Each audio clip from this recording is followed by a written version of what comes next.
கோயம்பேடு பேருந்து நிலைய இடத்தில் மக்களுக்கு தேவையான வேறு திட்டம் கொண்டுவரப்படும் என்று அமைச்சர் சேகர் பாபு தெரிவித்தார். சென்னையில் செய்தியாளர்களிடம் பேசிய அவர், கோயம்பேடு பேருந்து நிலையம் மற்றும் அதை சுற்றியுள்ள 16 ஏக்கர் நிலம் அனைத்தையும் ஒருங்கிணைத்து புதிய திட்டம் செயல்படுத்தப்படும் என்றார். கோயம்பேடு பேருந்து நிலையம், அந்த பேருந்து நிலையத்தை ஒட்டி சுமார் 16 ஏக்கர் இடம் அளவிற்கு சென்னை பெருநகர வளர்ச்சி குழுமத்தின் இடமும் இருக்கின்றது.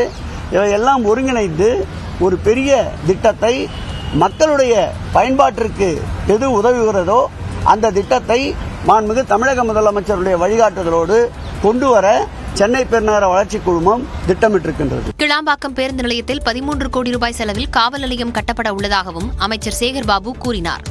பயணிகளுடைய முழுமையான தேவைகளை படிப்படியாக நிறைவு செய்ய இருக்கின்றோம். பொங்கலுக்கு பிறகு இந்த மாத இறுதிக்குள் பயணிகளுடைய அனைத்து தேவைகளையும் நிச்சயமாக மாண்புமிகு தமிழக முதல்வருடைய ஆட்சி நிறைவு செய்யும் என்பதை மகிழ்ச்சியோடு தெரிவித்துக் கொள்கிறோம். பொங்கலுக்குள் கிளாம்பாக்கம் பேருந்து நிலையத்தில் மீதமுள்ள அனைத்து பணிகளும் செய்து முடிக்கப்படும் எனவும் அமைச்சர் சேகர் பாபு தெரிவித்தார்.